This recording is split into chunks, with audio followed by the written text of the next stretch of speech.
Before I signal into the left lane and make an exit off the freeway, heading to the OTS venue, I'm going to need everybody to hit that thumbs up.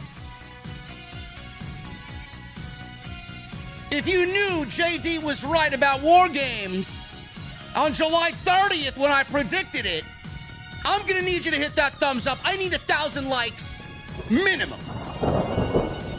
That is the bare minimum on the stream tonight. I knew it. I knew it. You guys knew it. Monday Night Raw. Very good show tonight. Lots of action. Triple H. Paul Levesque ain't messing around, bro. Paul Levesque ain't messing around. We got War Games back. We got the Fight Pit announced for Extreme Rules. Extreme Rules is feeling like Extreme Rules. And we got another White Rabbit major tease after this afternoon. The mystery, at least with one superstar in the running, is eliminated. It's not who everybody thinks it is. But it could still certainly be Bray Wyatt. And maybe after tonight, I don't know if you guys saw in the main event, it could have something to do with Alexa Bliss.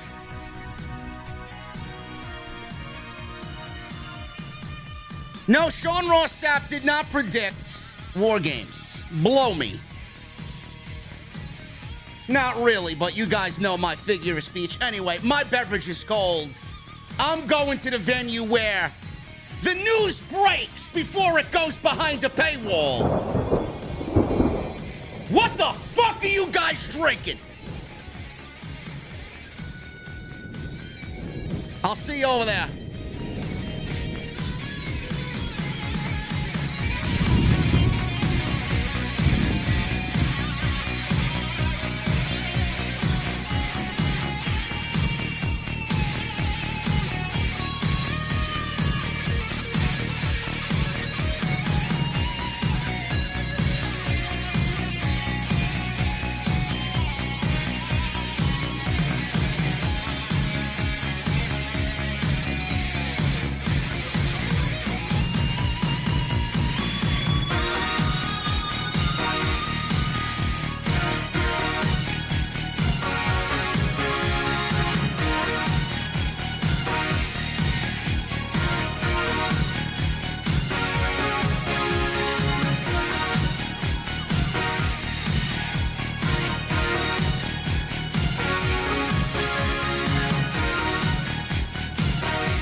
Why has Triple H been so successful?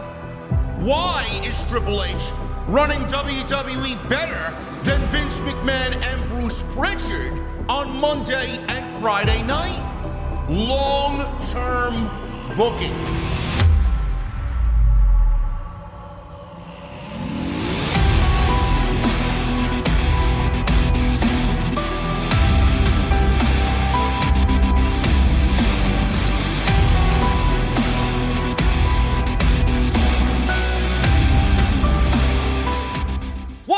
Guys, thank you so very much for joining me right here on Off the Script. This is your Monday Night Raw post show for September 19th, 2022. I'm your host, JD from New York, as always, coming to you live from the OTS venue.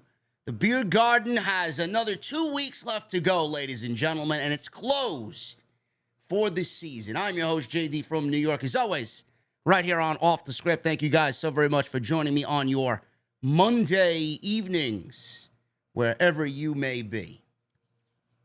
It's been a busy day, man. It's been a very busy day. We got War Games announced. I wonder who predicted that one, right? Yeah, I know, man. We said it coming out at SummerSlam, bro. Love it. War Games is coming back. We got a men's and women's War Games. Obviously, you see who the ladies are going to be. Which combination of men we will get in there. I'm assuming it will be the Bloodline against the combination of WWE superstars on the men's side. It could be Kevin Owens. It could be Drew McIntyre. It could be a Braun Strowman. It could be a Street Profits. It could be a Madcap Moss, a Ricochet. Well, we don't know. We don't know. Only time will tell. But that was the major announcement today. Triple H announced that there will be War Games. Obviously, this will be an ongoing, developing story. This was the announcement today. I gave my initial reaction to this news. So if you guys want to go check that out, there is an extra, a 24-minute extra on the channel. Go check that out if you missed that content earlier in the day. This was not the only news that broke today with War Games. Triple H is bringing back yet another match, and it is an NXT favorite. An NXT favorite. Fight Pit. Fight Pit is coming back, and I love this because not only does it add that intensity to the Seth Rollins and Matt Riddle feud, but it's legitimately taking place at a show that desperately, over the years, because Vince McMahon was afraid to go there, on a show that desperately needs to be extreme. I think this is fantastic. We have Fight Pit, we got War Games, and Triple H is just constantly changing and giving us... It's funny how everybody knows I was correct in everything that I've said and done over the last 7 years. And now everything that we complained about is actually coming to fruition. We might as well just call me the modern-day Nostradamus. We didn't have some neckbeard UK geeks... virgins predict shit. We didn't have Sap or anybody else in the community predict shit. I don't give a fuck who said anything. I'm live, and the only world that matters to me here is what happens on this show. So if somebody else was live and said something about it, fuck off. I don't really give a shit, because I don't watch nobody. They don't watch me. I don't watch them. They could fucking kiss my ass. I don't really give a shit. We got change. Change is happening. Everything that we talked about that needed to be changed is changing. And now we are, after all this struggle, all these years, we are now finally feeling the fruits of Triple H's just, I don't even want to say labor, anger, frustration. And you know he's been sitting on all this shit for the last 5 years, man. He's been sitting on all this shit for the last 5 years or so. He is having a blast. He's having a blast. You know, that's going to be the new t-shirt, man. I think I'm going to have somebody mock up a JD Damas t-shirt. Seriously. I think that would go over very well. I think that would be a top seller on bonfire.com. So we got Fight Pit. We got War Games. The other big thing that happened tonight, Monday Night Raw was very good tonight. Lots of in-ring story. And Jimmy Snow, potty mouth. If you don't like the fucking language on the show, get the fuck out. This is my show, bitch. Guardian, get him out of here. Monday Night Raw was a very good show. I'm in some mood. Monday Night Raw is a very good show. We have a lot of storyline-driven narrative on this show. No filler on this show. Everything mattered. Everything meant something. Everything was supposed to be there. Nothing was out of place. But everybody's talking about Bray Wyatt. Everybody's talking about Bray Wyatt. We got another White Rabbit tease. I went over this earlier, and I feel like I need to go over this again tonight with everybody. The White Rabbit is trending. Not only has WWE been giving you these teases at house shows about the White Rabbit, Jefferson Airplane being played, their song, The White Rabbit, being played during SmackDown, during a house show on Saturday, during a house show on Sunday, during tonight's Monday Night Raw, during the commercial breaks. White Rabbit and the mystery surrounding the White Rabbit is taking over WWE, and everybody's talking about now 9/23, which is a Friday, and that is obviously SmackDown. People were thinking maybe it's 9/23 tonight because this vignette that we're going to talk about aired before 9/23. Obviously now people are looking towards SmackDown in regards to the White Rabbit. Everybody thought, I thought, dirt sheets thought that the White Rabbit and the mystery surrounding the White Rabbit was solved. At least some of it has been solved, but it's still an ongoing mystery. A lot of people are attributing this to be Bray Wyatt. Some people were claiming that, oh, this has got to be Karrion Kross. Karrion Kross was the White Rabbit in Lucha Underground. There was even photographs of Karrion Kross depicted with a white rabbit, holding a white rabbit. Kevin Castle tweeted me publicly. I hope he doesn't mind me mentioning him by name. He tweeted me, and I tweeted something about the vignette that we saw tonight, and he tweeted me because of the tweet that I had put out. He says, it is not Karrion Kross. If he's saying that, I'm going to believe him. Because he knows Kross on, I don't know how much of a personal level, but they have been in communication over the years, and Kross is a friend of the podcast family that is Don Tony, Kevin Castle, and Wrestling Soup. So if Kevin Castle saying something about that, I'm going to take that as factual. I didn't even think it was Karrion Kross to begin with. I even said it today on my on the extra that I did earlier. I don't think it's Karrion Kross. Why would it be Karrion Kross? Why would people be out there thinking that Triple H is going to change Karrion Kross's gimmick and theme song when he just got back to WWE? Vince did him dirty, and now you're bringing him back to only change his gimmick again and his theme song again? That would not make any sense whatsoever. The White Rabbit is now, people are talking about now it being Bray Wyatt. Karrion Kross responded to these White Rabbit rumors. A fan tweeted Karrion Kross, what is this White Rabbit at Real Killer Kross?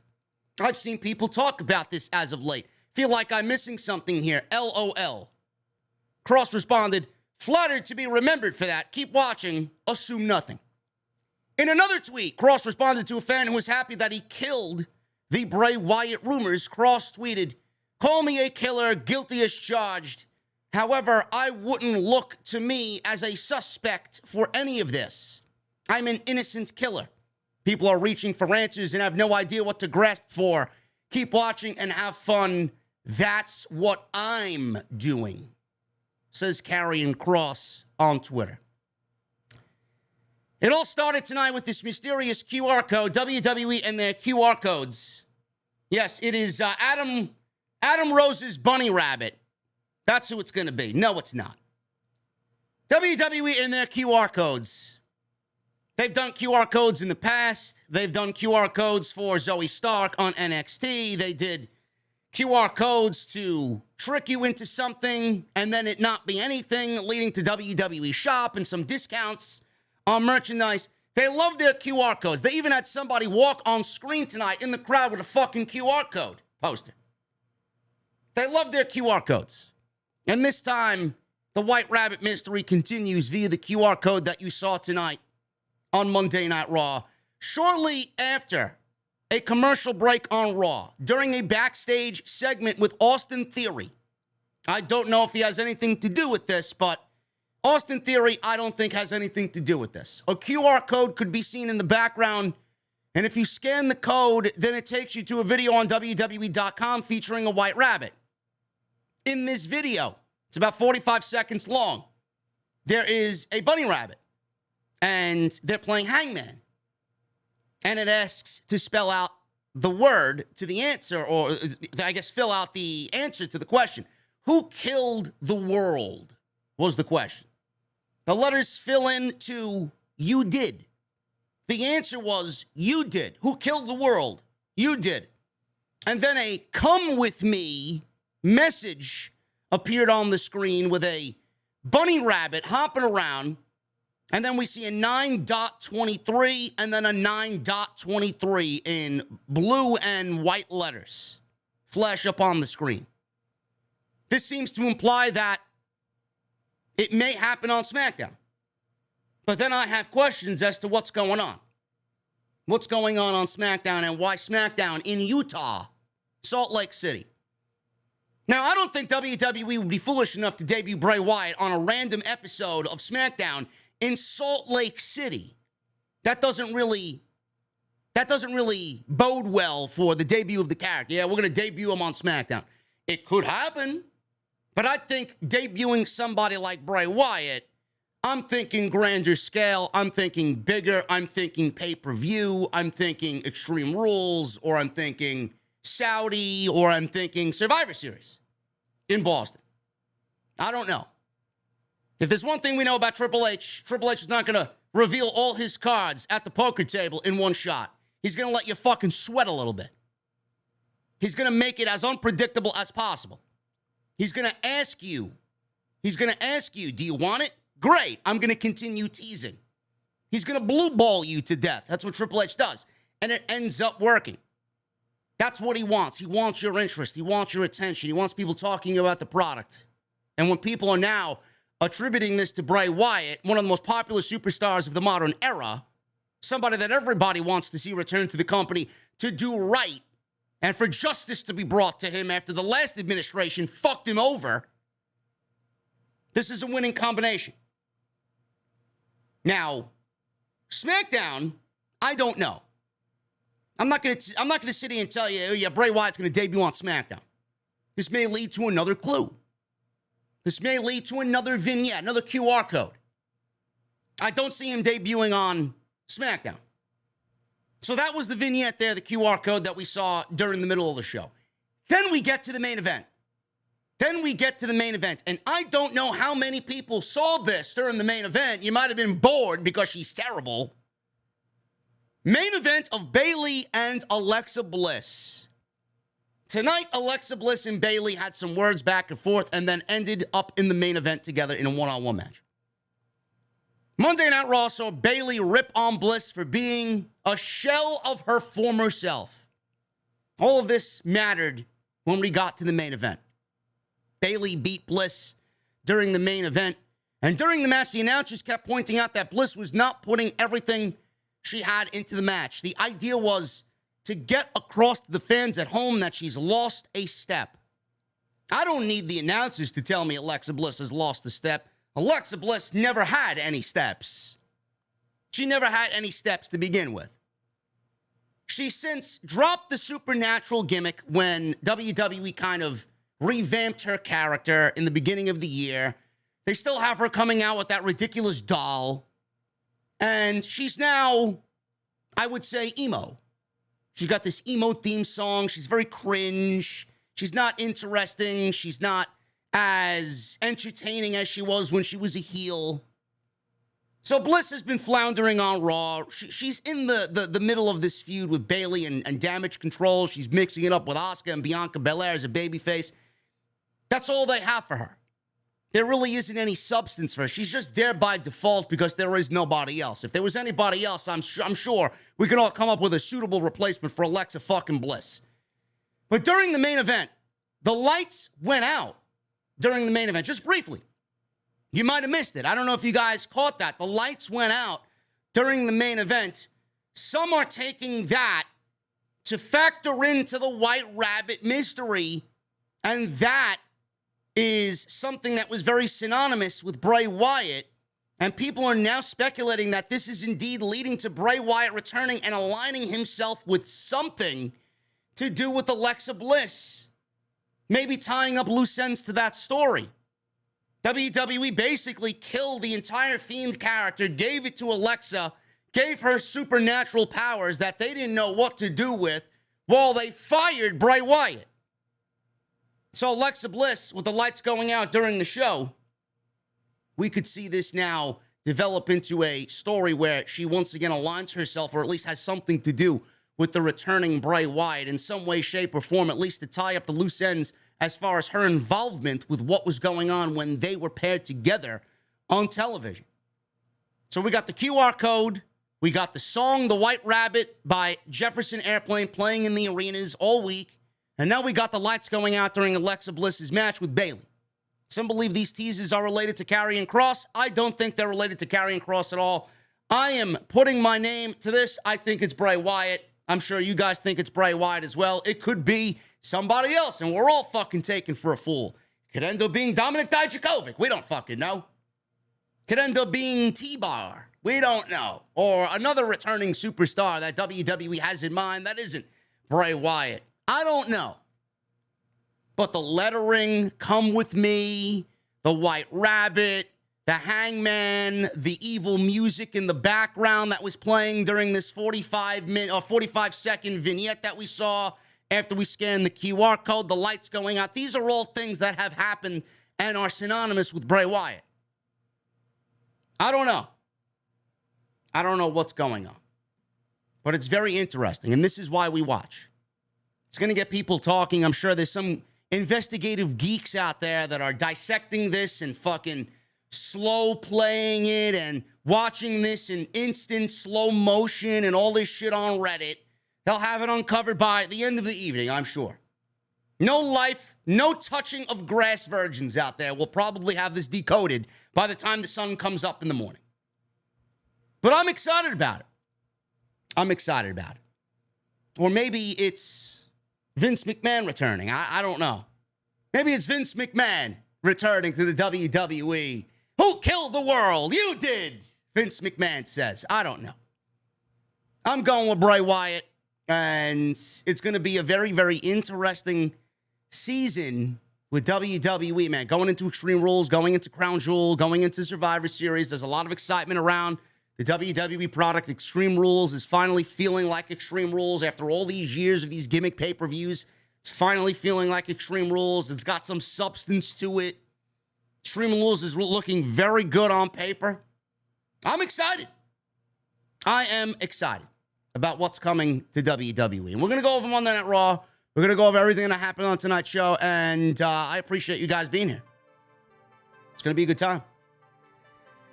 Listen, man, Wednesday, it's going to be a big week. Never mind a big Monday. It's going to be a big Wednesday.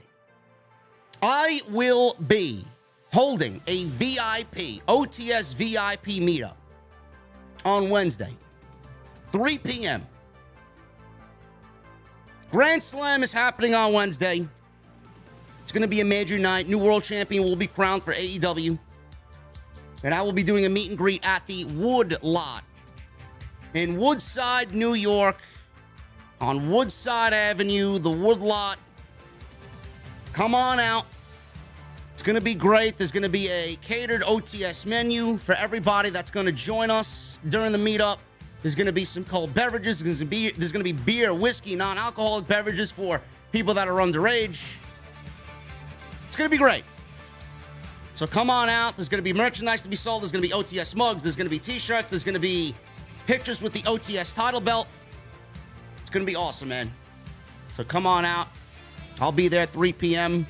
And let's make this better than last year's Grand Slam, man. I can't wait to meet all you guys. It's going to be awesome. The Woodlot, 3 p.m. on Wednesday afternoon. Hopefully the weather holds up. Follow me on social media, man, at JDfromNY206. That's Twitter, Instagram, TikTok, man. The love on TikTok today has been tremendous, man. Almost 100,000 views on TikTok today. And we are nearing 10,000 followers on TikTok. Nearing. We are basically there. Thank you guys very much for all the support there on social media. Twitter, Instagram, TikTok, and Cameo. Links are down in the description below. Hit that subscribe button down below. Turn on the bell for notifications as well. Great day on YouTube. Go check out all the content that you might have missed. We were live last night for episode 444. And we had that extra today on War Games. Go check it out. I need 1,000 likes minimum on tonight's Monday Night Raw post show. Super chats are open. Get them on in. You guys let me know what you think of the White Rabbit. You guys let me know what you think about Monday Night Raw and all the big wrestling news in the super chats. So get them on in. We'll hang out with our cold beverages at the end of the show. And tonight's show is sponsored by Manscaped. Manscaped.com. Make sure you guys use that code SCRIPT20 at checkout. 20% off and free shipping. No matter what. The leaders in below-the-waist grooming. Manscaped.com. Code SCRIPT20. 20% off. And get those memberships in. I just got word that the emotes will be ready in just a couple of weeks. New emotes on top of the ones you got. You're getting 7 new emotes and 2 new badges, man. Awesome, awesome stuff. Great perks for all my VIPs that want to join and have already become a part of the OTS family.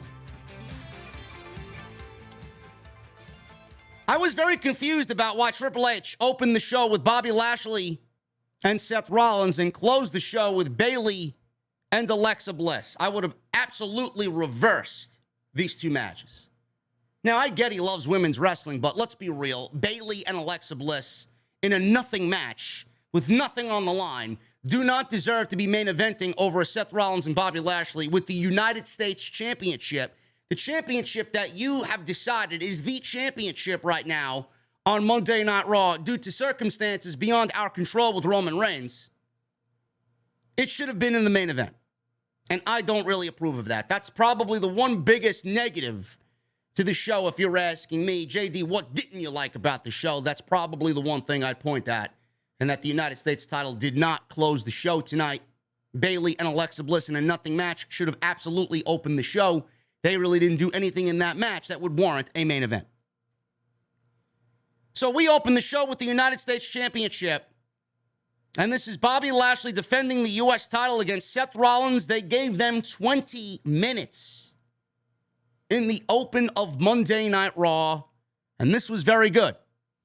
You know, I've said it constantly, man. I've said it constantly, week in and week out for the last several weeks. We need to start putting some respect on Seth Rollins' name. I honestly think we are at a point where people are taking him for granted.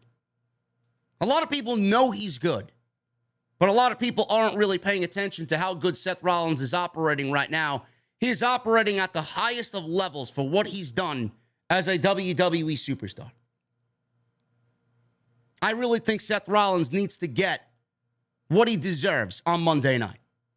If they bring a world championship back to Monday night and they don't want to do Cody versus Roman at WrestleMania, I'm absolutely giving the WWE title to Seth Rollins. That's what I'm going with. I do think we need to start paying attention to what Seth Rollins is doing, man. The most selfless man in all of WWE.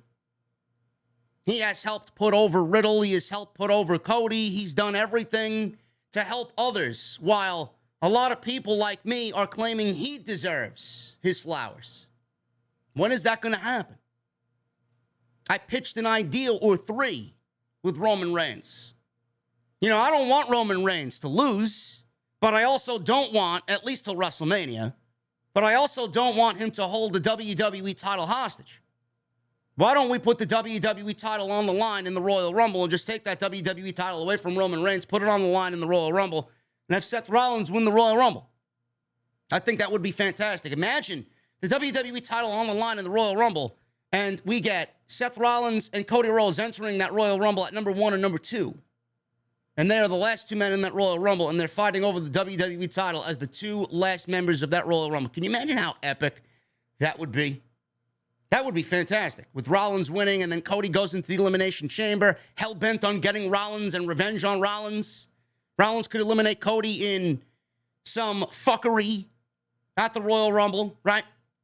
Cody would go into the Elimination Chamber in February, win that, get a championship match against Rollins, win the title on Saturday night, night 1 at WrestleMania. If you don't want to do Cody and Roman, that's the problem. We don't know what's going to happen with Roman Reigns and Dwayne. That's what's holding all of this up. If you ask me, Cody wins the Royal Rumble and challenges Roman Reigns to win the World Championship. That's just the way I see it. But Seth Rollins, we need to start giving him a little bit more respect for the work that he's done, the selfless work that he's been doing all year. Bobby Lashley, and yes, that is just one idea. That is just one idea. The other idea is Cody winning the Royal Rumble and challenging Roman on Saturday night to win the WWE title, while Roman goes to Sunday night in the main event and beats Dwayne to retain the Universal Championship. The other idea would be a triple threat match with Austin Theory and somebody else, and Theory cashes in, and he takes one of the titles away from Roman Reigns. I don't like that idea. I don't like Roman Reigns in a losing effort there, even though he wouldn't be pinned. So those are my 3 ideas. But Bobby Lashley as well, man. Bobby Lashley has been really on top of his game, especially as the United States champion. He's had some solid matches under his belt. He's had some solid matches with Ciampa. He's had some solid matches with Theory. He's had solid match again here tonight with Seth Rollins. Rollins tried to curb stomp him early on, but Lashley was too strong, and that obviously did not happen. Lashley ran him over outside the ring, leading to a commercial break right at the top. Rollins took control during the commercial break after Lashley ran shoulder first into the ring post, and Rollins now was focusing on the arm and the shoulder due to this spot. Rollins hit consecutive suicide dives, but Lashley hoisted him up moments later and drove him into the ring post, and now he did what Rollins did to him earlier. Lashley in the ring, hits a Dominator. He goes for a cover, gets a 2 count. Goes for a flatliner, goes for a cover, gets a 2 count. Lashley tried for a superplex up top, but Rollins raked his eyes and hit a buckle bomb as he came down, hits a buckle bomb, followed by a frog splash up top for a 2 count. Rollins then applied a crossface, and obviously this did not work because Lashley powered out and followed up with a power slam. Lashley went for a spear, but Rollins leapt up and countered it into a pedigree. Again, I don't like the pedigree being used as a what-if finish. I don't like it being used as a setup move and then being kicked out. Basically, the pedigree is now the Blue Thunder Bomb by Sami Zayn. It is basically very similar to what Sami Zayn does with the Blue Thunder Bomb. Now the pedigree is nothing more than a false finish move in Seth Rollins' moveset. I don't like it. I wish they'd change that. So, he goes for a pedigree, hits it, goes for a cover, gets a 2 count. Lashley then is laying on the mat. Rollins goes up top. He goes for his patented Phoenix Splash and a stomp before applying the Hurt Lock. So Lashley avoided the Phoenix Splash. He avoided a stomp and then goes for the Hurt Lock. Rollins countered into a cradle for a 2, but Lashley held on to the rope. So referee all of a sudden was knocked over briefly. Rollins, while the referee was down and did not have eyes on the situation, kick to the penis. Rollins low-blowed Lashley. This gave him the open to win the match. All of a sudden, Matt Riddle's theme music hits the PA system, and Rollins is like, huh? Where's that coming from? He's looking around. He ran down to ringside. He stopped in the middle of the aisle, did Matt Riddle. This distraction was enough to distract Rollins, right? So Lashley hits a spear and a 1, 2, 3. I don't like that ending. I don't like that ending whatsoever. So Rollins has a great match with Bobby Lashley for a United States title that I don't even think he is ever going to win. The United States title is beneath Seth Rollins. This is what I said last week. It's beneath him. So why are we having this match? It was basically a one-off match between 2 good professional wrestlers. One good, one great. But the way that Rollins lost, I mean, it makes him look like a fucking geek. I don't understand these interferences and these distractions, right? You get the theme music going off, right? You get the theme music go. Oh, what's going on? You know, he's looking around. Where is he? And then, oh, there he is. Yeah, I'm gonna take my eye off the fucking opponent in the ring, who in this case is Bobby fucking Lashley.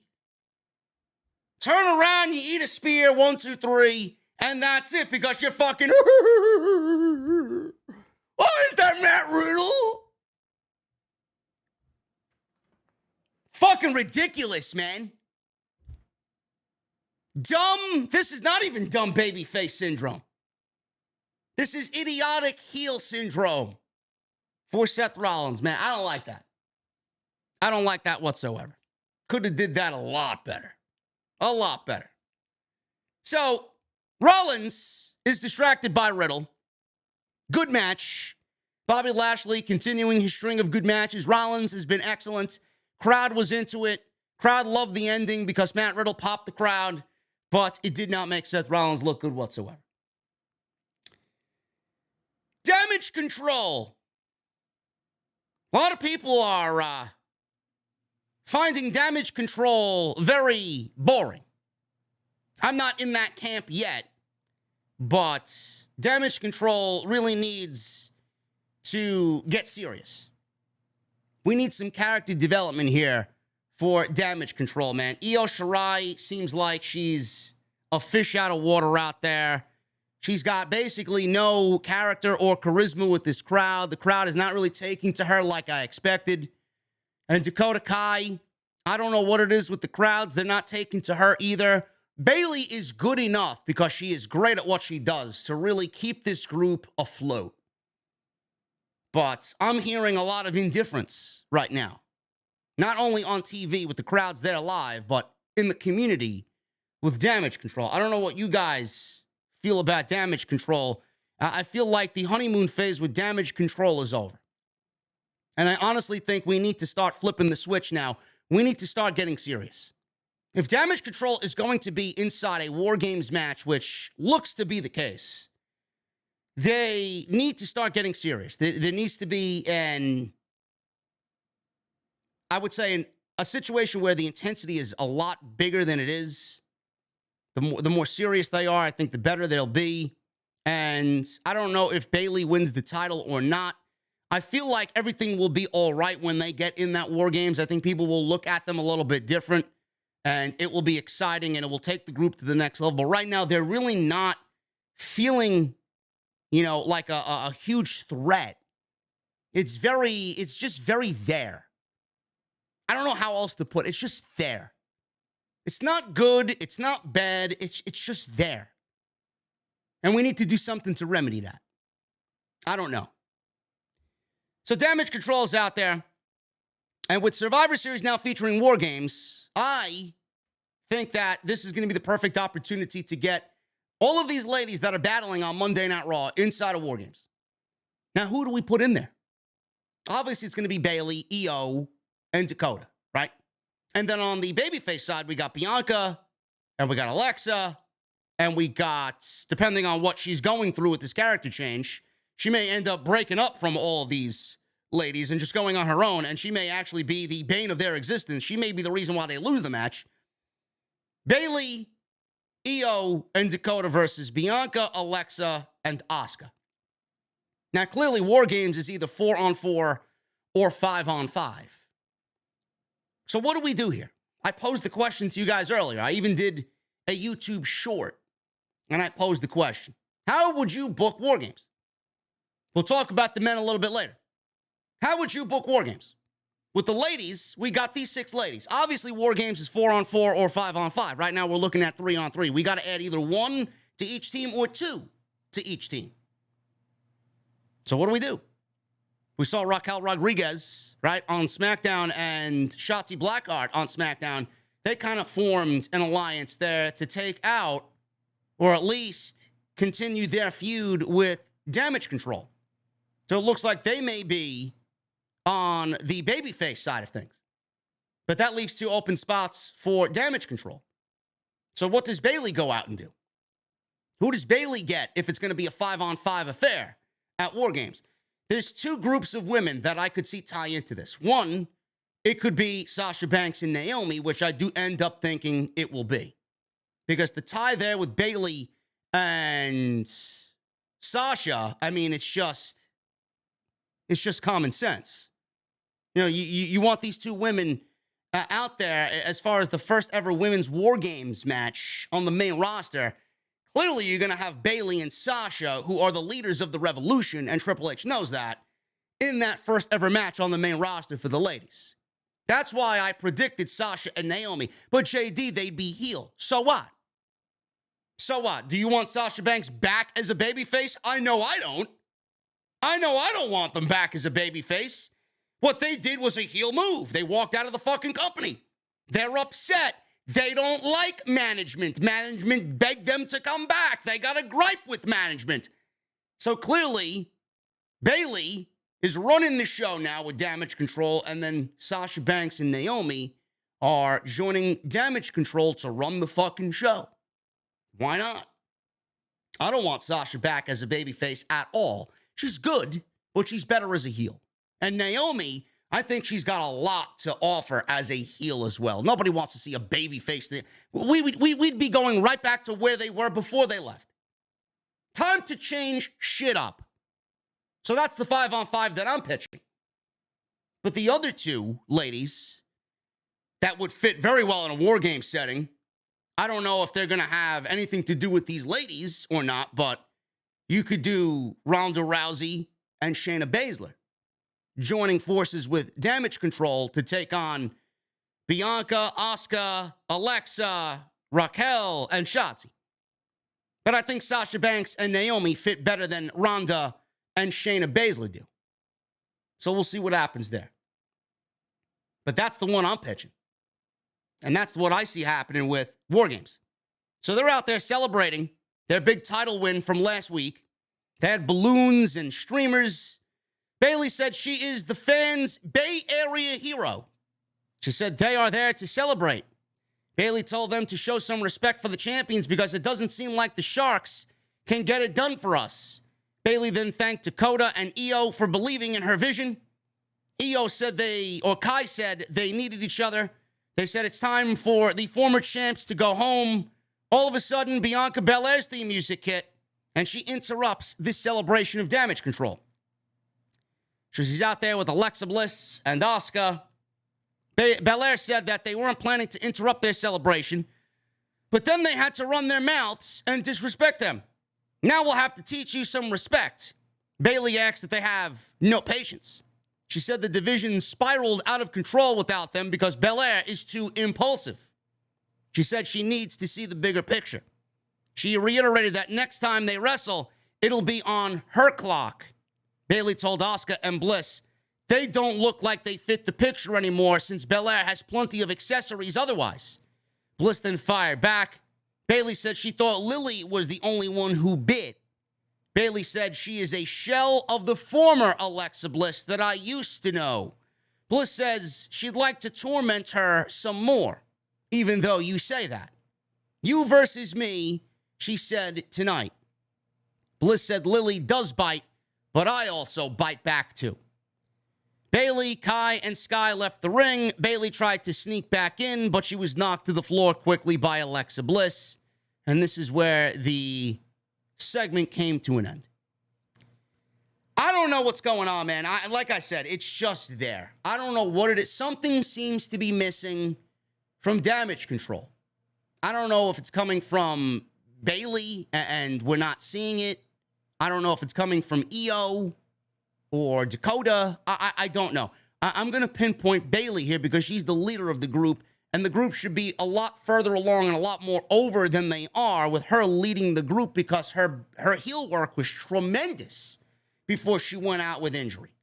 She was legitimately on the run of a lifetime as a heel on the main roster. It seems like she hasn't been able to recapture that feeling since coming back. And I don't know what we need to do there. I really don't.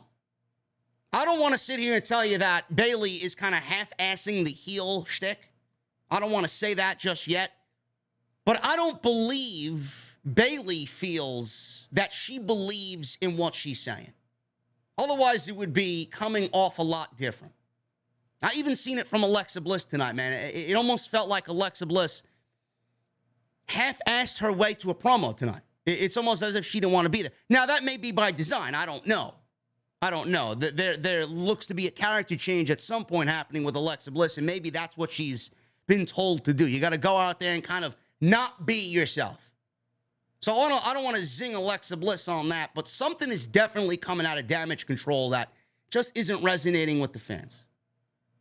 I don't know what it is. So hopefully they can correct that, and I do think if we're going to lead this into a War Games match, it will be okay with War Games because that stipulation is going to save everybody here, and it's just going to be great. But we need this all to get to the intensity of even warranting a War Games match. And right now, we're not there. Austin Theory He went one-on-one with Kevin Owens tonight. This was easily, in my opinion, the match of the evening. This was great. Everything Kevin Owens is doing on this show has been fantastic. Kevin Owens and the rise of Kevin Owens on Monday night has been fantastic. And it's happened organically. It's happened naturally. Triple H is not pushing him down everybody's throat. He's not out there fucking vying for championships. He's not in multiple fucking segments. He's not in 3, 4, 5 different segments of the night. He's out there wrestling. He's out there getting major babyface reactions. And he's out there just organically being himself. And people are taking to that. This is the Kevin Owens that we all fell in love with. And Triple H is pushing Kevin Owens. And Kevin Owens, the way we fell in love with Kevin Owens, is what we're getting on TV. I love it. This went about 12 minutes. Honestly, it could have went a little bit longer. And I would have been okay. Austin Theory, can't take anything away from him. You know, everybody says he's the future of WWE. Austin Theory is great. I think Austin Theory is fantastic. Theory attacked Owens during his entrance and tossed him into the barricade. Owens laughed at the referee for asking him if he still wanted to fight. He told him, ring the bell. Ring the bell. Owens was in control until Theory gave him a neck breaker off the apron to the outside, which led to a commercial break. They wrestled back and forth. Theory blocked both with a powerbomb and a stunner attempt, but Owens hit a super kick and then a swanton bomb for 2. They battle up on top until Owens missed a double jump moonsault, and Theory hit a rolling neck breaker for 2. Theory followed with another neck breaker for 2. Johnny Gargano appeared at ringside holding Theory's Money in the Bank briefcase. Theory was distracted and ran right into an Owens super kick. Owens followed up with a cannonball and a pop-up powerbomb for the 1, 2, 3. Very good match. Johnny Gargano, he got in there and he teased stealing the Money in the Bank briefcase from Austin Theory. It's nice to see Johnny Gargano out there. And crowd was into this. They loved Owens. They popped for Johnny Gargano stealing the briefcase. And Austin Theory continues to lose matches with him holding the Money in the Bank briefcase, which is basically what Vince McMahon did with Austin Theory holding the Money in the Bank briefcase, so nothing has changed there. So it looks like we're setting up Johnny Gargano and Austin Theory for a possible pay-per-view match. I don't know where Kevin Owens goes into Extreme Rules. Maybe he does nothing in Extreme Rules. But Johnny Gargano and Austin Theory seems to be the match that they may be going with at Extreme Rules after the outcome of this Owens and Theory match, with the briefcase kind of being dangled in front of Theory, costing him that match, and Owens getting the upper hand. So we'll see what happens there. Kevin Patrick's in the back. He interviews Matt Riddle about what had happened earlier in the night with Seth Rollins. So he was backstage, and Riddle said he's going to hunt Seth down every chance he gets until he gets a rematch with Seth Rollins. Regarding facing Balor and Damian Priest, Riddle says he wants to help Rey Mysterio get revenge.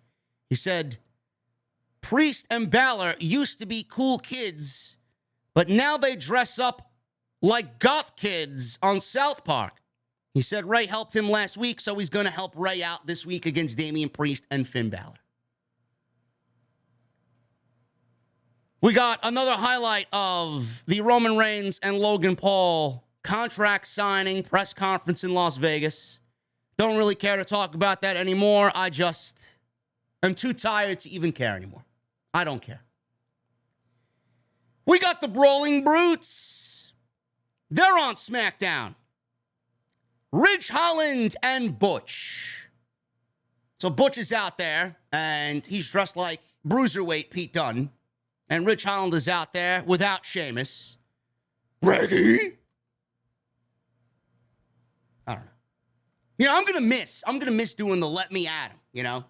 I thought that was, I love that skit, man. Let me at him, Scoob! Can't do it no more, man. He's looking like Pete Dunne. He's dressing like Pete Dunne. He's wrestling like Pete Dunne. He doesn't look like a fucking paper boy. Gotta love it, man. We're gonna get Pete Dunne back to being Pete Dunne soon. Whenever Triple H decides to change his name back to Pete Dunne. So they're out there. and they were going over their number one contendership. They got a match with the Usos on Friday Night SmackDown for the tag team titles. Butch shouted, "It's fight night on Monday Night Raw. Ready?" I could still do that, though. He said Sheamus is already preparing their celebration. Holland said they're ready to become champions come Friday. The Street Profits come out, and they interrupt the Brawling Brutes. They came out wearing San Francisco Giant replica uniforms. They said they went through 3 teams on SmackDown, but they didn't beat them. Holland said they're willing to see if they put their money where their mouths are. The Prophet says, "Oh, yeah, I like the way you think. We want that smoke." So we got a tag team match between the Brawling Brutes and the Street Profits on Monday Night Raw. Little inter-promotional tag team match here. This match went 15 minutes or so. And this is exactly what I want out of the tag team division. Hopefully, if you guys know the rumor of Triple H getting the tag team titles redone, hopefully that is true. We're not going to have 2 sets of tag team championships anymore. The tag team championships are no longer going to be red and blue. There's going to be 1 set of unified titles that will be on black straps that look similar to the front plates of these current titles with the big WWE logo in the center. And if that's the case, it almost sounds like Triple H is ready to take the tag team division and put them all on both shows. Every tag team is going to be able to float between Monday Night Raw and Friday Night SmackDown. And the tag team titles are going to operate the same way that the women's tag team titles operate under, with that rule of whoever the champions are, they could go to any brand that they want, whether it's Raw, SmackDown, and vice versa. I think that's awesome. 1 championship to rule them all, and 1 division that is all together as one. I've been calling for this since 2016. So please go out there and tell me somebody else predicted that, not named JD. Fuck off. I've said a lot on this show that has actually come true, and I don't put shit behind a fucking paywall. And I don't go out there and suck dick for interviews. I just say what I say, I watch the show, and I apply. And more times than not, 9 times out of 10, I end up being correct. That's why I love what I do here. Hopefully that's the case. And Brawling Brutes and Street Profits is the type of match that I would like to see on a Monday or Friday, just randomly, between 2 great tag teams. 2 great tag teams, the Brawling Brutes and the Street Profits. Holland and Butch double-teamed the Street Profits. They did a double-team version of Sheamus's clubbing forearms. And the Brutes worked over Montez Ford through a commercial break. Eventually, they beat him down until he makes a hot tag to Angelo Dawkins, who hits Holland with clotheslines and then a spinning back elbow, a big stinger splash, Enziguri, and then his silencer for the 1-2 and kick out. So he continues his offense. Butch makes a blind tag, kicked Dawkins in the mouth. Ford broke up a cover made by Butch. Butch applied a triangle choke, but Dawkins hoisted him up into position for Ford, and they hit a beautiful double-team blockbuster, which really got the crowd going. Dawkins sent Holland out of the ring with a running shoulder tackle because it's football season, and Ford followed up with a flip dive to the outside on both opponents. Profits then tried to double-team, but Butch wrenched Ford's fingers while he was climbing the top rope. This call caused him to fall to the outside. Holland then gave Dawkins a power slam after Butch kicked him in the head for added leverage for the 1-2-3. And the Brawling Brutes get the victory. Street Profits are great. Everybody loves the Street Profits. Their time has come, though. They've really done everything that you could really want on the main roster. They've been NXT Tag Team Champions. They've been Monday Night Raw Tag Team Champions. They've been SmackDown Tag Team Champions. There's nothing more that they can do. They feud with the New Day. They feud with the Usos. Who else is there for them to feud with? So it's nice to see the shine going to other teams. It's nice to see the Brawling Brutes get some shine on Monday night here with the win, and Friday night on SmackDown getting that match with the Usos. It should be a banger. It should be a banger on Friday night. And I don't know why anybody expected the Brawling Brutes to lose this. They got a championship match on Friday. You can't have them lose going into a match with the Usos it would not make them look good going into a championship match. They needed the victory, and they got it tonight over the Street Profits, who are a very accomplished tag team. No problem with this whatsoever. Very entertaining match. More of this, please. Sarah Schreiber. She interviewed Rey Mysterio. She asked him for an update on Edge's future and what happened with Edge, and if there's been any reconciliation between him and Dominic. He said his son won't even speak to him, and he regretted not knowing about the resentment he felt for him sooner. He said he won't give up on his son. He says he wants to know that everything he's ever done in his life has been to provide him a life that he never had and opportunities he never dreamed of and a future legacy for you to carry on only if you wanted to. He says he can't speak the same about Damian Priest and Finn Balor. Riddle then interrupted and said he's ready to drop the hammer of justice on the Judgment Day. Rey is really believable in this storyline. You feel the sadness and the sympathy coming off Rey Mysterio, which is great. If they can keep this up, it looks like we may be getting that Rey Mysterio versus Dominic Mysterio father and son match at WrestleMania. That will really be a passing of the torch moment for Dominic Mysterio, and then reconciliation would come back to the Mysterio family. And that Judgment Day curse could be broken. If they play their cards right and they really, slow play this and they take their time with it and develop some stories in the meantime going into WrestleMania with this, it could really be a special, special moment. Hopefully that's the case. I'd love to see it. I know Rey says he didn't want it, but, all signs are pointing to that happening. So hopefully that's the case. NXT. They aired an NXT commercial. If Vince McMahon was running this show and this was black and gold, you'd never even hear a peep about black and gold.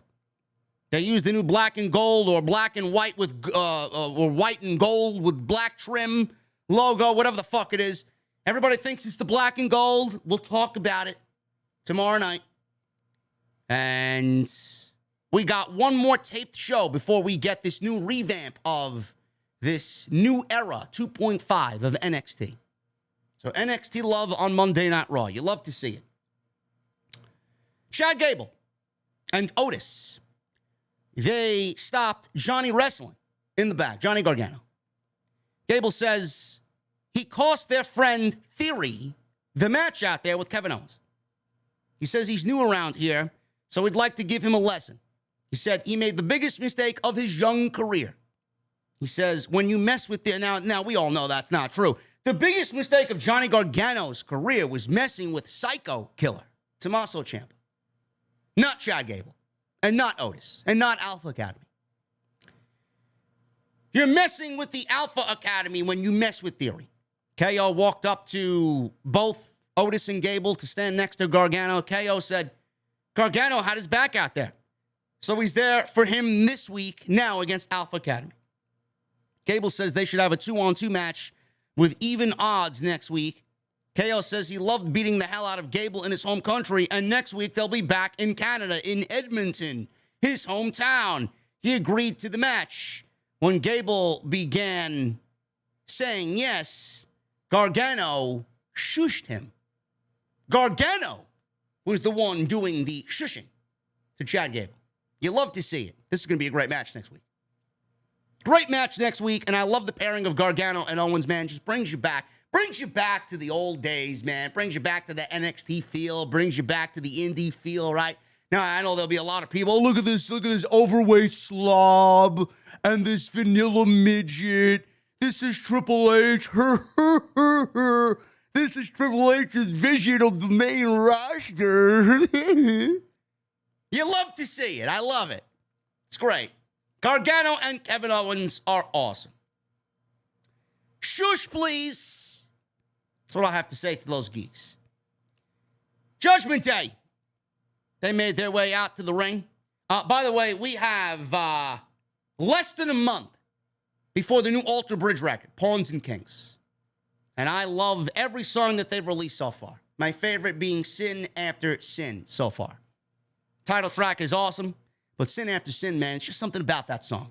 Something about that song. So Judgment Day comes out, and we got Dominic over there with Rhea Ripley, and they're kind of still egging it on with Rhea and Dominic. She's whispering in his ear. Everybody wants to know what Rhea Ripley is whispering in Dominic's ear, right? That's the whole thing now. That's the whole thing. People are loving this. So they're all out there. She's putting her arm around him and said now that he's all man, right? He's out there with Judgment Day. With Dominic by their side, no one will stop the Judgment Day. I don't know if Dominic's going to take them to the next level, but whatever Rhea Ripley wants to say to float her boat, man, I don't know. Listen, you don't want to fuck with Rhea Ripley. So she put her arm around Dominic, telling everybody that he's all man, whatever that means, get your mind out of the gutter. Balor said he's a brave man to stand up to his enemies and a great deal more brave to stand up to his father. Priest smiled and shook hands with Dominic. I love this guy, he says. I love him. I love him. He said, no longer he walks in a shadow and is willing to fight his own battles. Said he proved that last week when he faced Edge one-on-one. Priest then told the fans to shut their mouths and show respect for Dominic. Fans were booing. Dominic, he's standing there and he's just listening to this. And I don't know if they expected this out there with them, with Dominic. They fucking rained down boos on Dominic Mysterio to a point where when it came time for him to cut a promo, he could not even get the words out of his mouth. He was so taken aback by the nuclear heat that this crowd gave Judgment Day. Now, I love that. At one point, he smiled. Now, if I'm out there and I'm done, I'm smiling when I hear that, man. I'm just soaking that shit in. That's exactly what he did. You know, he needed to cut his promo. It came time for him to speak, but he just stood there and he soaked it all in. I don't even think he expected a tenth of that when he went out there with Judgment Day. But people don't like Dominic Mysterio. And that's the sign of a well-constructed storyline. If Dominic is getting that type of reaction from this fucking crowd that was hot and cold, hot and cold, hot and cold all night, then that is the sign of good storytelling. Fans are booing. And after it died down, well, it really didn't die down, but he actually had to speak louder to speak over the crowd's booing him. Dominic absorbed all these cheers. He says he couldn't be prouder to be standing alongside his new family. They got louder with the boos. He said they're his real family. Balor then said, that's beautiful. I think we're having a moment here. He says they should get a group portrait, a family photo. And they posed for the ringside photographer. Matt Riddle's music interrupted. Riddle rolled out on his scooter. Ray came out. They showed Dominic staring at his father. And we got the Judgment Day with Balor and Damian Priest, Rhea Ripley and Dominic on the outside against Rey Mysterio and Matt Riddle. This is the start of Hour 3 on Monday Night Raw. This match went 17 minutes. 17 minutes. This tag team match went 17 minutes. We had the Brawling Brutes and Street Profits go 15 minutes. We had Kevin Owens and Austin Theory go 13 minutes. And we had Bobby Lashley and Seth Rollins go 20 minutes. We're getting professional wrestling on Monday night. Isn't it a great thing, folks? Isn't it a great fucking feeling? If this was Vince McMahon, we would have had 7 matches by now, with each one of them going 3 minutes. How much better does the show flow with matches going 15, 20 minutes, and you get 3, 4 matches tops on Monday night? It really eliminates the fucking need for rematches, right? I love it. There should be not one single fucking complaint from anybody about Monday Night Raw and the way the show is being handled. Triple H has a tremendous, talented roster. He's sending them out there to do exactly what they're paid to do. Wrestle.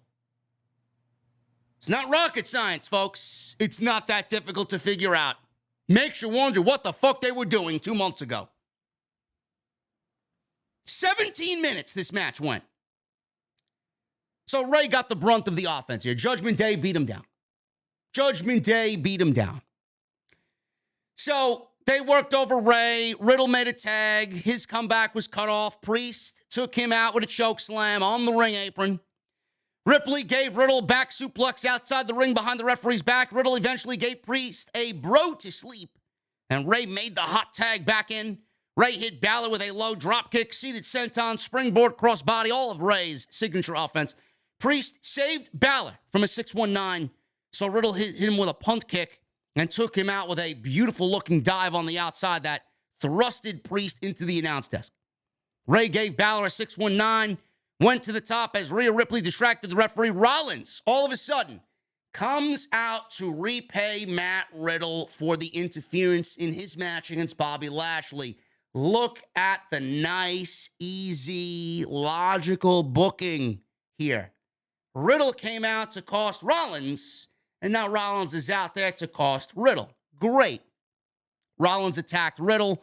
Ray ended up chasing him away with a steel chair. And Rollins and Ray, they had something going on with that eyeball match that they had during the Thunderdome era, or the PC era, the COVID era.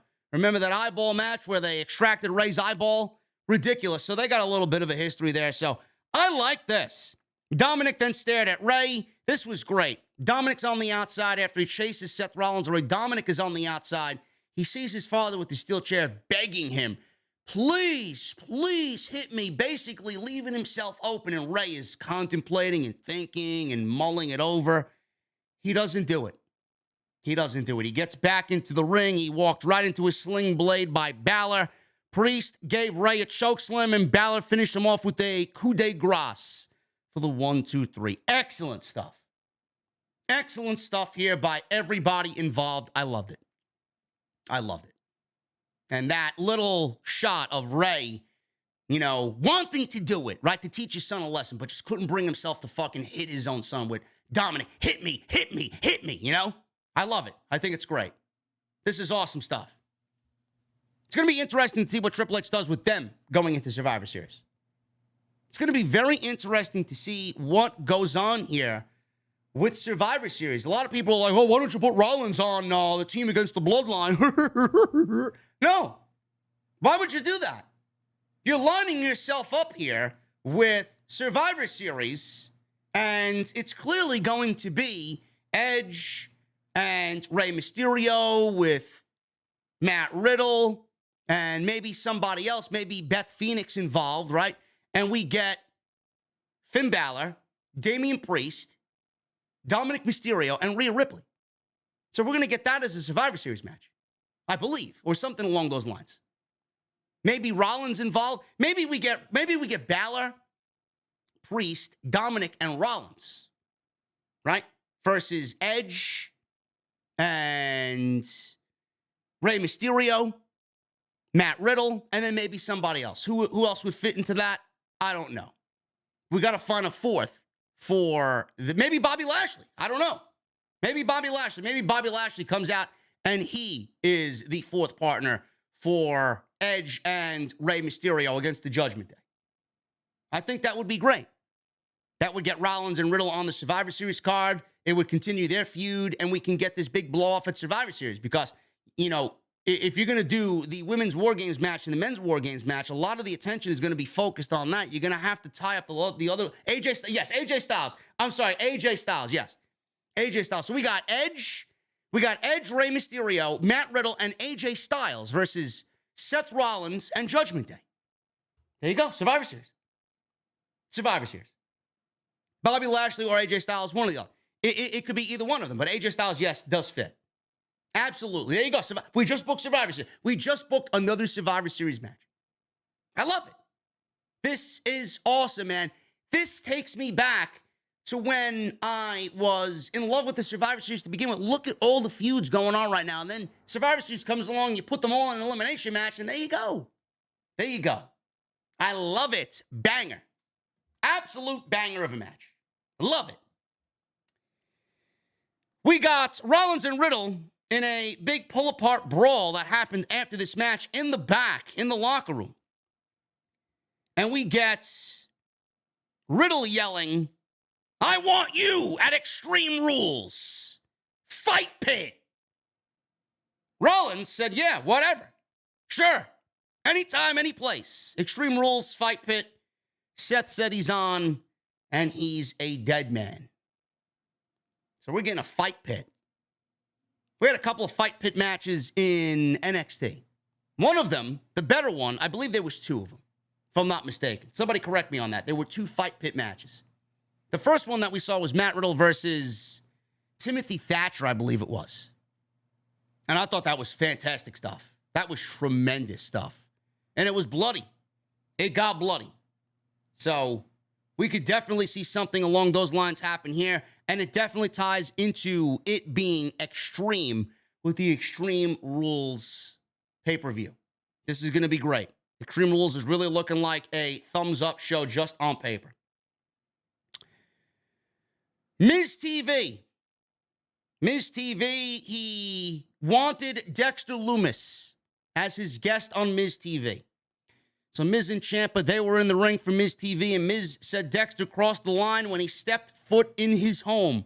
He called him a lunatic as he described how he drew a picture of his family and left it on his dining room table and then left. He says he is sick of looking over his shoulder. He said a few days ago he was celebrating his daughter's third birthday. He says it was a Minions-themed party, and he was worried Dexter was dressed up as one of them. That was funny. He was worried that Dexter was dressed up as one of the Minions.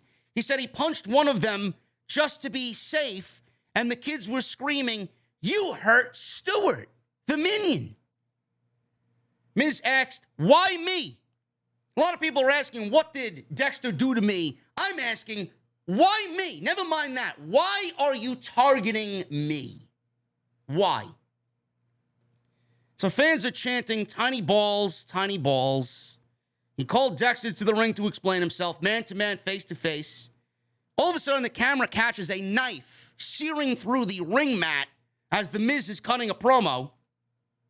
And Miz is calling Dexter Lumis a weak-minded sociopath as he's cutting a fucking square box in the middle of the ring. See this knife just jagged through the ring mat. Dexter popped up from the hole that he cut, grabbed Miz, and tried to pull him down underneath the ring.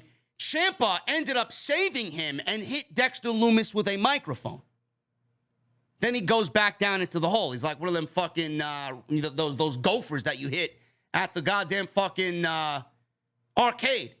Where you walk in the boardwalk in Atlantic City and you see some fucking geek, come on over, win a prize, some fucking stuffed animal, and you're hitting the fucking gophers, right? How many times can you hit the gophers in 30 seconds? It's exactly what it looked like. Dexter retreated, then popped his head back up. Seconds later, Ciampa and Miz retreated as Dexter stared at them before tucking his head back underneath the ring and retreating. He basically pulled an Undertaker. Yes, he pulled an Undertaker. I'm interested in it. I don't want to tell you guys that I'm over it. I'm sick and tired of it. I want to see where it goes. I enjoyed Dexter Lumis' gimmick. I think Dexter Lumis is great. I think The Miz has played his role here very well. He's been very entertaining. I still think that Ciampa is involved in some way, shape, or form with Dexter Lumis, and I think this is all a big fucking setup. I do. But the thing is, Dexter Lumis came back how many weeks ago? It's got to be about 5 weeks, 6 weeks now, right? He was one of the very first returns in the Triple H administration. It was Bayley with Damage Control. Then it was Dexter Lumis, and then it was Karrion Kross. But coming out of that, I believe it was on the Monday night after SummerSlam, if I'm not mistaken. That was July 31.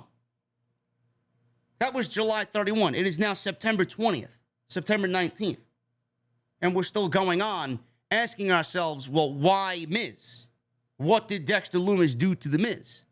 We've gotten skits, we've gotten paintings, we've gotten home invasions, we've gotten Dexter Lumis cutting himself up from underneath the ring. We've had abductions. We've had security being fucking mauled by Dexter Lumis. We've had some guy that looked like he was right out of Gotham fucking Asylum helping Dexter Lumis while he abducted The Miz. We've seen it all. We've seen it all. But why? Why? Why Miz? Why has he abducted The Miz? What did he do to The Miz? We're going on a month and a half, and we got no explanation at all. I'm going to give them time. But I'm telling you right now that that time is dwindling away. I'm asking myself why every week, and WWE refuses to give us any answers. We've gotten not one crumb of an answer as to why and what Dexter Lumis did to The Miz. 6 weeks for an answer is unexcusable or inexcusable. It's pathetic. WWE should be ashamed of themselves that they haven't given us a fucking crumb of an answer. Seriously. I'll take a fucking cookie crumb of something. Just give me something as to why. Otherwise, people are going to lose their interest if this continues any further. I need something here. Maybe it's Maurice. Maybe Maurice is what he wants. I don't know. But you got to give us something. 6 weeks is way too long for something of an explanation. Judgment Day was celebrating their win when Kevin Patrick approached them backstage. He asked, what's next for them? Ripley said it's time to celebrate. Dominic said he had to go check on his dad, but then broke into laughter. Ha, ha, ha, ha. No, I don't really have to go check on my father. Dominic says he's got a new mommy now, and they looked over at each other. Ripley said, mommy knows best. Uh-oh. Get your mind out of the gutter, folks. Get your mind out of the gutter. Priest says they got a party to go to now. The camera then stayed with Finn Balor as they noticed AJ Styles on his cell phone down the hallway. AJ was talking on the phone. Balor asked, well, we haven't spoken in a while, AJ. What's going on? Styles says that they haven't spoken since he joined Judgment Day. Styles tried to walk away, but Balor stopped him and said he never turned his back on him. Styles says he wants no part of Judgment Day. Balor says they've known each other for so long, but it seems like he's looking for a fight. They had a stare down. Balor then broke the stare and hugged him and told him to remember that the offer still stands. Styles hard blinked at Balor and said, no, thank you. No, thank you. So Edge, Matt Riddle, Rey Mysterio, and AJ Styles, quite the Survivor Series team against Finn Balor, Damian Priest, Seth Rollins, and Dominic Mysterio. There's your Survivor Series match, folks. Book it. Book it. We go to the main event. Alexa Bliss with Asuka and Bianca Belair against Bayley, who was out there with Dakota Kai and Io Sky. This was your main event of Monday Night Raw. I don't know why. Much rather prefer the United States title or a title match in this spot for the main event, but they thought otherwise. This wasn't as bad as I expected it to be with Alexa Bliss being in there, but I could not really bring myself to really fully invest in this match because it honestly meant nothing. It was just a regular match with really nothing on the line in the main event. It's all about Bayley and Bianca Belair, so at this point, we kind of know that Bayley's not going to lose this match because she's probably going to be the one challenging Bianca Belair at the pay-per-view for the Monday Night Raw Women's Championship. So, the match itself was fine, and they kept hammering this point home, like I mentioned before, that Bliss isn't as good as she used to be, and she's not what she used to be. She's a shell of her former self, whatever that may be. But Bayley targeted Bliss's leg, tried to use the announce table, but Bliss fought off of the announce desk and hit a dive off the table. Bayley continued to target the leg, and they traded cradles back and forth for a series of 2 counts. Bayley nailed the Bayley to belly for a 2 count, and the crowd started doing "Let's go Bayley, Bayley sucks" chants. Very reminiscent of NXT. Bliss blocked a middle rope belly to belly and hit a code red on Bayley for a 2. Bayley tried a cover with her feet on the middle rope, but Belair saw this and pushed Bayley's feet off the rope, breaking up the pin. That led to a brawl with all 4 women on the outside, so we got Bianca and Asuka brawling with Io and Dakota. So this led to a distraction finish. This was when Bliss went for a top rope move. She went up top, but Kai distracted the ref as Sky knocked her off the top rope. Bayley immediately went for her rose plant, which is just basically a headlock driver right into the mat. And that was it. 1, 2, 3. And Damage Control aids Bayley in beating Alexa Bliss at the end of Monday Night Raw. Afterwards, Asuka came to Bliss's defense. She was overwhelmed by the numbers. Belair recovered enough, and she entered the ring. She was soon overwhelmed by all the heels, and the numbers game got to her. Bayley took the microphone and kneeled over Belair when Belair was taken down by the heels and says she gets what she wants, when she wants, and she wants the Raw title match at Extreme Rules, throws the mic down, and that's the way the show went off the air. So it is now official. It is now official. It is Bianca Belair defending the Raw Women's Championship against Bayley at the Extreme Rules pay-per-view. I thought tonight was a very focused, it was a very storyline-driven Monday Night Raw. We got matches that went 12.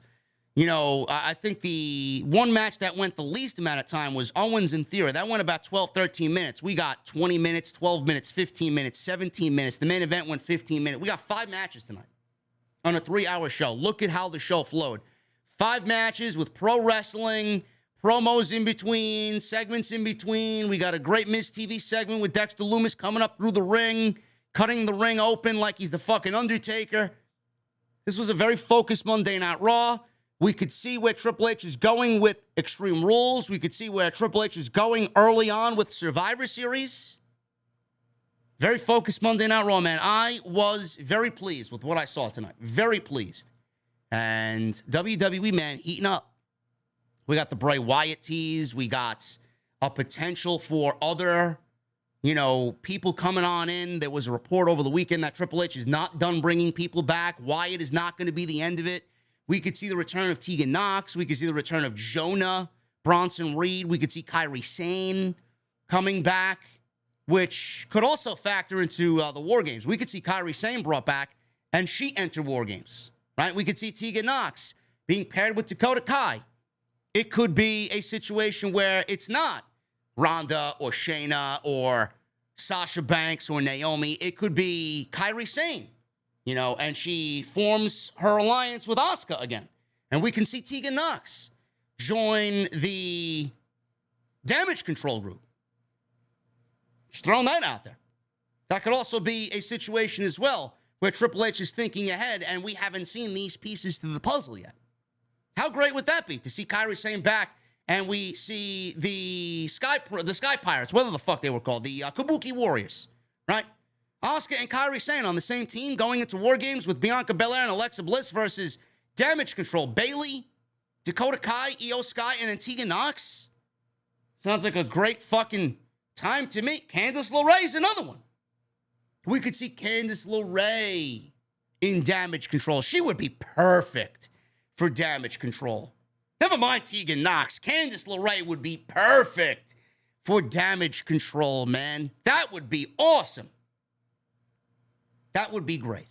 If we can't get Kairi Sane, Tegan Knox on the babyface side, going against Dakota, they got a history there, and that was one of the biggest heel turns in NXT history.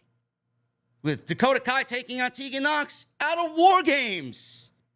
Triple H knows what he's doing. Triple H knows what he's doing. So we will see what happens there, and I'm excited about it, man.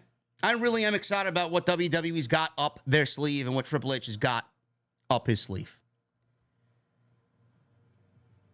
We're going to get into the Super Chats, guys. We got Super Chats to go over. We got 1,000 likes. The minimum has been hit. The minimum has been hit. Continue to hit that thumbs up, guys. Hit that thumbs up.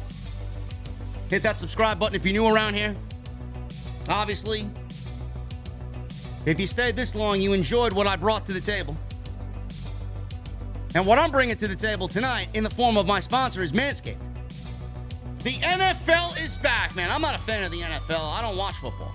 But I know a lot of you guys who watch me love your NFL, man. We're back to seeing Mahomes sling beautiful balls all over the field. And your friends at Manscaped are here to help you sling your beautiful balls all season long. With Manscaped state-of-the-art tech, we'll have your weapon looking more loaded than the AFC West. Football may be rough, but your ball care doesn't have to be with Manscaped. Manscaped.com. Code SCRIPTS. SCRIPT20 at checkout for 20% off and free shipping, man. Join the 6 million men worldwide. Look at this starting lineup. At quarterback, you got the Lawnmower 4.0. They're number one in below-the-waist grooming. At running back, you got the Weed Whacker, the ear and nose hair trimmer. On the offensive line, they got the Crop Preserver. That's their ball deodorant and Crop Reviver ball toner. At wideout, the cleanest duo in the league. They got the Ultra Premium Body Wash and Ultra Premium 2-in-1 Shampoo and Conditioner. At tight end, they got the Manscaped Anti-Chafing Boxer Briefs. And on defense, there's only one thing you need. That is the aluminum-free Ultra Premium Deodorant by Manscaped. And to top it all off, man, the best coach in the league, the Shed Travel Bag. That's their free bonus.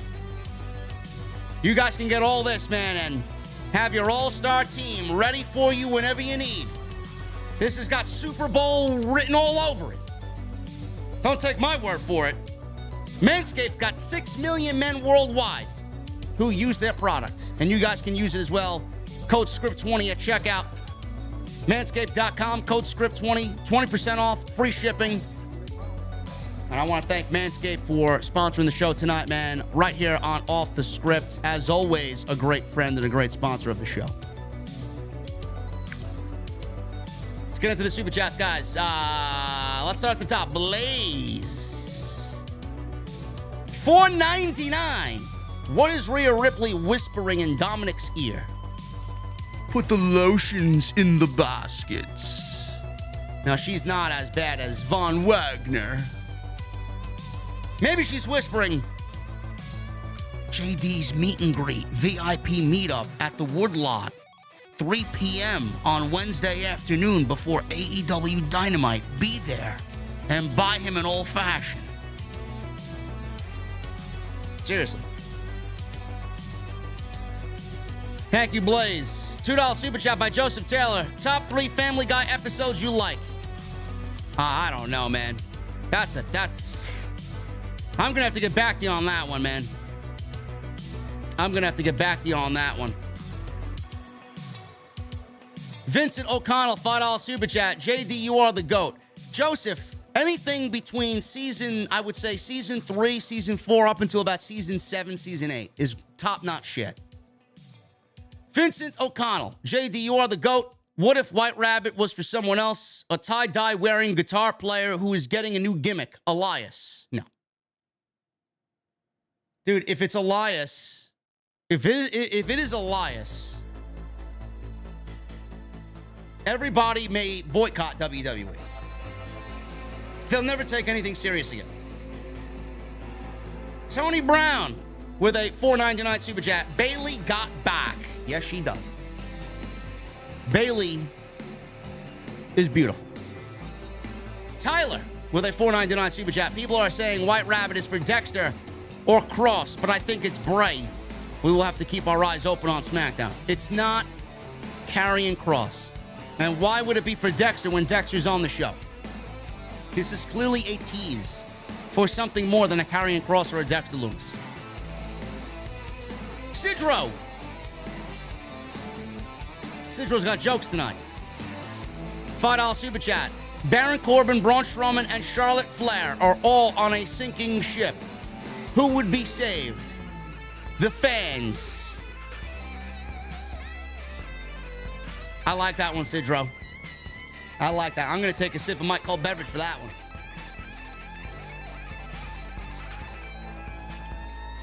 Another $5 super chat by Sidro. What do you call a cow that learns strong style? Shinsuke Nakamura.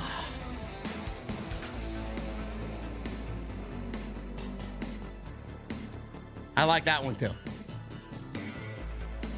I like that one too. Steven Escalante with a $4.99 super chat. Prayers for my dog passing away on Saturday. Had her for 17 years. I am sorry to hear that, Steven. I hate hearing shit like that, bro. Everybody in the OTS venue, man, throw up those prayer emojis for Steven Escalante and his poor baby passing away. 17 years. Sorry to hear that, brother. Colleen Schmitz with a $5 super chat. Hey, JD, traveling from Albany down to Queens Wednesday for my Grand Slam. My son's under 21. Can he still stop by the meet and greet and get a pic with you? Absolutely, Colleen. Absolutely. All ages permitted. Obviously, he won't be able to drink, but there'll be food and non-alcoholic beverages such as soda and club soda and seltzer and juice. Good to go. Good to go. Thank you, Colleen. Philip Newton with a $4.99. I'm watching Raw on DVR, so it will be a while before I will be able to catch your show. That is the work life. Good thing about the stream, bro. It's on demand whenever you want to watch. Mendelfs Isma. We haven't seen Mendelfs in the chat in a while. Mendelfs, what is going on, bro? $10 super chat. Cody wins the Royal Rumble. Rock comes back and challenges Roman. Roman beats Rock Saturday. Cody beats Roman on Sunday. And then Theory cashes in on Cody, ruining his lifelong dream. Just me? Yeah. Absolutely just you, Mendelfs. We are gonna need Cody winning that world title at WrestleMania. That is the moment. 15-month membership. James, thank you so much, brother. Lord JD, get him, Scoob. As for everybody else, free drinks on me tonight. Sorry, work's been kicking my ass, but always glad to show support for OTS. Thank you, brother. 15 months, man. Thank you for the recommitment. Mr. Premium 2002 with a $4.99 super chat. I'm going to be at this Friday SmackDown live in attendance. Should be an interesting show with this White Rabbit tease taking place. Definitely going to be interesting, man. Definitely going to be interesting. Michael Crowley with a $5 super chat. Your thoughts on Triple H getting rid of the E by renaming it Worldwide Wrestling Federation, a.k.a. Triple WF. No. No, they will never change the name from what it is now. It's a global name right now, man. Not changing the name ever again. Richard Williams with a $2 super chat. Hey, JD, I just lost my aunt yesterday.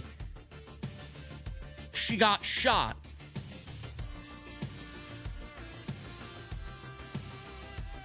It's quite the morbid super chat there, Richard Williams. I'm sorry to hear that, brother. Prayer emojis for Richard Williams and his aunt who got shot yesterday.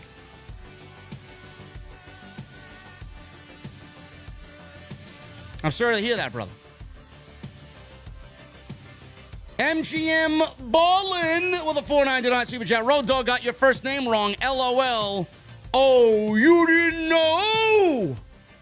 Yeah, he called me Joe. He called me Joe. He mistaking me. He took me for somebody else that I will not mention here. Tommy Brannigan with a $2 super chat. I'm pumped that they are bringing back War Games to WWE. Tommy, we're all thrilled, brother.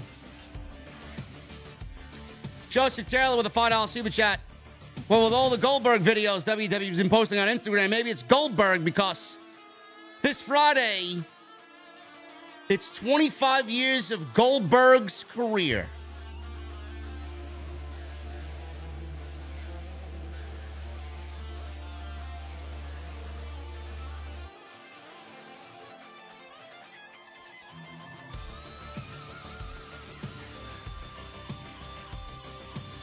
Bro, if it's Goldberg, I'm not reviewing SmackDown. I'm just taking the night off. I'm just taking the night off. Anshu Kamal with a 40 super chat. JD, I acknowledge you. Anshu, thank you, brother. Brian with a $4.99 super chat. Hey, JD, today's my birthday. Can I get a Raquel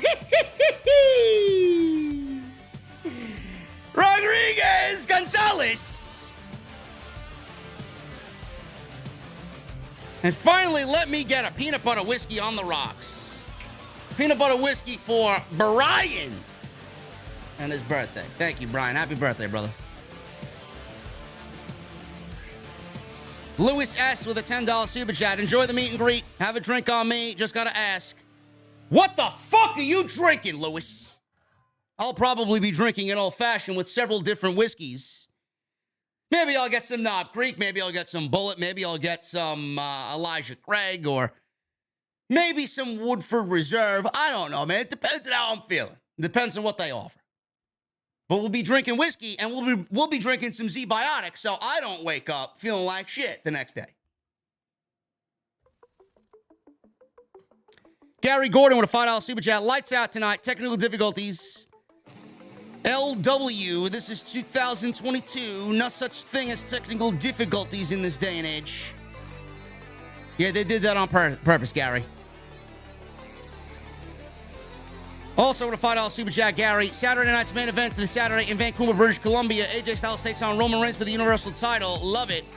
Hoping for a tuber to post it. Should be good. Bell Rainette with a $1.79 in UK super chat. Seth Rollins is my WWE MVP for 2022. Absolutely, I agree with you, Bell. Gary Gordon with a $10 super chat. Who was the last one to pin Roman? I have no fucking clue. Who was the last one to pin Roman?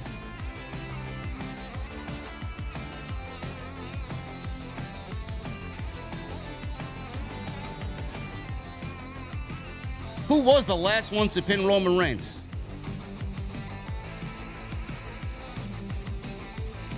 Richard with a $5 super chat. Seen Jesse's tweet today. Looks like he's feeling better. Oh, yeah, he's feeling better. Jesse's feeling better. And can't wait to see you two back live. Missing tacos with the ice-cold beverage. Can't wait.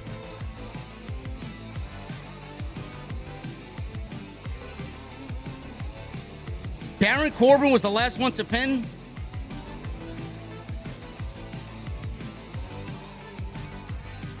Baron Corbin was the last one to pin Roman Reigns? Oh, my God. I would have guessed Lesnar. Yeah, Jesse's feeling better, Richard. He will be back in the next couple of weeks. I'll be by myself again on Wednesday night for Grand Slam. Eugene Morgan with a $10 super chat. Should the sleeping dragon awake, what should Tony Khan do to seriously compete with Helmsley? And I know you said don't take sides, but for the Young Bucks, get him out! I don't think there is anything Tony Khan could do or should do. Just be and just do. Just put on a great show. That's all he could do. Daredevil with a 6-month membership. Thank you, Daredevil. What are you drinking tonight, brother? Mr. Vane 01 with a new membership. Mr. Vane, what are you drinking tonight, man? Martin Smith with 12 months. Martin, hope it's cold. Hey, JD, Raw was very good tonight. I haven't been excited about the WWE product in years. Triple H is the man. Keep up the amazing work, my tribal chief. Thank you, Martin. Captain Solo with a $5 super chat. Who would you rather date, Tamina or Nyla Rose? OTS for life, brother. Is there an option C, Captain Solo? Can I take Poison for option C? Can I take watching great Khali matches 24 hours straight as a choice? Hank with a $4.99 super chat. Tried to teach my son boxing today. Got kicked in my privates. Boy kicks like a mule. I'll tell you what. I feel like a jackass. Love the show, JD. Hank, thank you so much, brother. Hopefully your balls get better. Maybe you need some Manscaped. Manscaped.com, code SCRIPT20. Captain Solo with a $2 super chat. What is your favorite Bret Hart match? Stone Cold Steve Austin, WrestleMania 13. Not even a fucking question. I got a couple of favorite Bret Hart matches. Stone Cold Steve Austin, WrestleMania 13. Bret Hart, Mr. Perfect, the 1993 King of the Ring. I loved Bret and Diesel at the 1995 Survivor Series. Bret Undertaker at the 1997 SummerSlam. I loved the SummerSlam 1993. Bret Hart, believe it or not, Bret Hart versus Doink the Clown. It's a great fucking match. That crowd was hard. That was a great fucking match.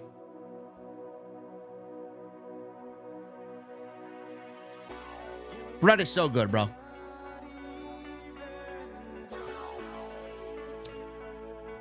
Jaxo, 23. 2-month membership. Thank you, brother. I can't wait for this week's Dynamite. Also, we haven't seen or heard a peep out of the Android. Also, I can't wait for Rollins vs. Riddle Fight Pit.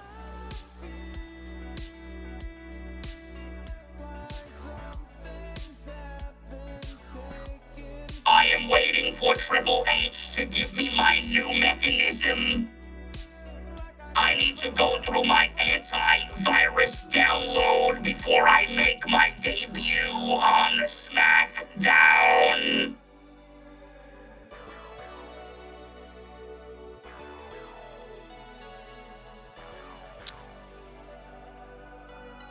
Handsammed, 210. I missed you, JD. Also, I don't know if it's an unpopular opinion, but I enjoyed babyface Sheamus. Could we be getting that soon? Yes. Sheamus is great no matter what. Captain Solo, $2 super chat. Where is Bobby freaking Roode? Is he still alive? I hope so. Hopefully that is in the Triple H cards. It might not be at the top of the list, but hopefully that's in the cards, man. Glorious Bobby Roode. I hope so. Richard with a $5 super chat. What if Goldberg comes back Friday for his 25-year anniversary and Bray Wyatt gets his revenge on him from Saudi? Also, have you tried Metallica's whiskey? Yes, I do. I'm not a big fan of rye whiskeys. Guys, I'm going to need you to cut the Goldberg shit out, okay? Otherwise, I'm walking off the fucking show. I'm going to need everybody mentioning Goldberg to get the fuck out, okay? Get out. Stop mentioning Goldberg. Nobody wants Goldberg here, okay? Nobody wants Goldberg. You're making me very angry.